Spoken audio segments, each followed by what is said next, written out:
জোৰখেমলী আৰক্ষীৰ অভিযানত নিশা বৃহৎ পৰিমাণৰ বিলাতী সুৰাৰ কাৰ্টুন উদ্ধাৰ। কামৰূপ জিলাৰ জোৰখেমলী আৰক্ষী চকীৰ অন্তৰ্গত গছপুতা গাঁৱত নিশা আৰক্ষী অভিযান চলাই বৃহৎ পৰিমাণৰ বিলাতী সুৰাৰ কাৰ্টুন উদ্ধাৰ কৰিবলৈ সক্ষম হয়। এক গোপন খবৰৰ ভিত্তিত জোৰখেমলী আৰক্ষী চকীৰ ভাৰপ্ৰাপ্ত বিষয়া ননী গোপাল চৰকাৰ আৰু সহ উপপৰিদৰ্শক আবিদুৰ ৰহমানে অভিযান চলাই আছৰুদ্দিন নামৰ লোকজনৰ পৰিত্যক্ত ঘৰৰ পৰা ৫৭টা কাৰ্টুন ভৰ্তি বিলাতী সুৰাৰ বটল উদ্ধাৰ কৰে। উল্লেখ্য শুকুৰবাৰে নিশা বকো হাহিমৰ এখন মদৰ দোকানৰ পৰা চোৰে ৬৩টা মদ ভৰ্তি কাৰ্টুন, এটা চিচিটিভি মোবাইল ফোন এটা, ইনভাৰ্টাৰ এটা আৰু কিছু নগদ ধনসহ প্ৰায় ৪ লাখ টকাৰ সামগ্ৰী চুৰি কৰি লৈ যায়। উক্ত চুৰিৰ ঘটনা সংক্ৰান্তত দোকানীগৰাকীয়ে হাহিম আৰক্ষী চকীত এজাহাৰ দাখিল কৰে। চুৰিৰ ২৪ ঘণ্টাৰ ভিতৰতেই চুৰিকৃত বৃহৎ পৰিমাণৰ মদৰ বটল জোৰখেমলীৰ গছপুতা গাঁৱৰ আছৰুদ্দিন নামৰ লোক এজনৰ ঘৰৰ পৰা আৰক্ষীয়ে উদ্ধাৰ কৰিবলৈ সক্ষম হয়। গাঁওবাসীয়ে জানিবলৈ দিয়া মতে আছৰুদ্দিন নামৰ লোকজন দীৰ্ঘদিনৰ পৰাই কৰ্মসূত্ৰে বহিৰাজ্যত থাকে। ঘৰত কোনো নথকাৰ সুযোগ লৈ কোনো দুৰ্বৃত্তই ঘৰৰ বেৰ কাটি চোৰাং সামগ্ৰীখিনি ঘৰৰ ভিতৰত গোপনে থৈ যোৱাৰ সন্দেহ প্ৰকাশ কৰে গাঁওবাসীয়ে। বাকী সামগ্ৰীসহ চোৰ বিচাৰি আৰক্ষীয়ে জোৰদাৰ তদন্ত অব্যাহত ৰাখিছে বুলি জানিব পৰা গৈছে। এই ঘটনাক কেন্দ্ৰ কৰি জোৰখেমলী অঞ্চলজুৰি চাঞ্চল্য বিৰাজ কৰিছে। আমি দেখা মতে 57 কাৰ্টুন বুলি দেখিলোঁ। আমি 57 মালখিনি ক'ৰ পৰা আহিছিল? মালখিনি আমি শুনা মতে তো হাহিমৰ পৰা অনা বুলি কৈছে আৰু মালিকটো পোৱা গৈছে। ঊনৈছৰ আছিল নেকি? মালখিনি ঊনৈছৰ আছিল। ঊনৈছৰ আনুমানিক কিমান টকাৰ মাল হ'ব? আনুমানিক মানে মালিক পক্ষ কোৱা মতে ৩,২০,০০০ টকাৰ মাল।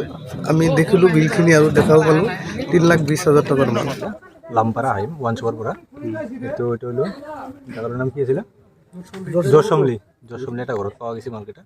কিমানখিনি হৈছে? আমাৰ হাৰাইছিলে আপোনাৰ 63 কেছ। এতিয়া আমি 57 কেছ ৰিচিভ কৰিছোঁ। কিমান টকাৰ মাল আছিল? তাতে আছিল ৩,১৪,১৪০ টকা মাল আছিল। বাকী আৰু কি হাৰাইছিল? তাৰ লগত চিচিটিভি ছেটআপ আছিল এটা, আৰু আমাৰ মোবাইল এটা আছিল, আৰু তাৰ লগত আমাৰ ইনভাৰ্টাৰ এটা আছিলে। ইনভাৰ্টাৰ ছেটআপটো গোটেইখিনি লৈ আহিছে। আৰু বাকী কি পাইছে কি এতিয়া মাল মোটামুটি আমি 57 কেছ মাল পাইছোঁ। গোটেই যিখিনি বাকী সামগ্ৰীখিনি পোৱা নাই? নাই, বাকী একো পোৱা নাই। বাকী কিমান কেছ পোৱা নাই? আমি এতিয়া 63 হ'লে আপোনাৰ 5 কেছ মাল পোৱা নাই আমি। আৰু বাকী সামগ্ৰীবিলাক পইচা আছিল, কেছ পইচা আছিল দোকানত অলপ চলপ, এইখিনিও পোৱা নাই আমি। ক'ত ৰাখিছিল মালখিনি ক'লে? মালখিনি হাহিম ক'ত? ওৱানচপৰ মাল এইবিলাক। কোন থানাত এজাহাৰ কৰিছিল? আমি হাহিম থানাত এজাহাৰ কৰিছোঁ। কেতিয়া হাৰাইছিল মালখিনি? মালখিনি কালি ৰাতি হাৰিছে। আমি 10টা বজাত দোকান বন্ধ কৰি কিনে আহিছোঁ। তাৰপাছত ঘটনা এইটো আমি 11টা বজাত দোকান খুলিব যাই কিনে মালকেইটা পোৱা নাই। তাৰপাছত আমি এফআইআৰ কৰা হৈছিল। সেইটো বিষয়ে ক'বলৈ গ'লে তাৰমানে সেইটো ঘৰত মানুহ নাথাকে। সেইটো তাৰমানে কাৰ ঘৰ এইটো? এইটো কাৰ ঘৰ মানে এইটো হ'ল এইয়া খবৰৰ ভাতিজা। তাৰ নাম হ'ল আছৰুদ্দিন। আচ্ছা। সিহঁতে তাৰমানে ভাড়াত কাম কৰি থাকে। 3 মাহ মান হ'ল, 3-4 মাহ ঘৰতেই নাথাকে মানুহ। এই তালামাৰা থাকে ঘৰ? ঘৰটো তালামাৰা থাকে। এই মদখিনি ক'ৰ পৰা আহিল? ক'ৰ পৰা মানে জানামতে বেলেগে সেইটো কাম কৰিছে, কিন্তু সিহঁতে কৰা নাই। সিহঁতে ঘৰতে নাথাকে আৰু মানুহে গম পায় যে সেইটো ঘৰত দিনটো তালা মাৰি থাকে। ৰাইজে কেনেকৈ গম পালে যে সেইটো ঘৰত মদ আছে? ৰাইজে গম পালে মানে ইয়াতে কেইটা সৰু সৰু ল'ৰা তাৰমানে খেলাৰ সময়তে সিহঁতে তলত দি চাইছে। চাৱাৰ পিছত বোলে চাইছে কাৰ্টুনত কি থাকে, চাই আহোঁ। সেনেকুৱা বোলে যাই পেলাই 4টা মদ ওলাইছে। তাৰ পৰা ওলাই পেলাই বাহিৰত ওলাইছে। এই ইয়াৰে মানুহ চাই পেলাই সিহঁতক পৰা ভিডিঅ' কৰিছে। তাক কৈছে ঘৰত আৰু আছে নেকি? কয় আছে, বহুত কাৰ্টুন আছে তাতে। হয়, সিহঁতে ভাবছিল যে ষ্টিং বুলি লৈ আহিছিল ল'ৰা দুটাই। কিমান কাৰ্টুন হ'ব তাতে? কিমান মানে আৰু কি আহি পেলাই চালে, সিহঁতে ক'লে 50-50 কাৰ্টুন বুলি ক'লে। ক'ৰ পুলিচ আহিছে?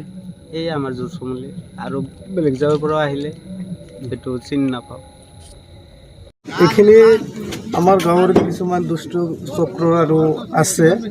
সিহঁতে বেলেগ ঠাইৰ পৰা এই মদবিলাক আনি আচলতে এইটো ঘৰত মানুহ নথকাৰ সুযোগ লৈ সিহঁতে এইটো ঘৰত থৈ দিছে বস্তুখিনি, আৰু আমাৰ গাঁওখনৰো বদনাম কৰে।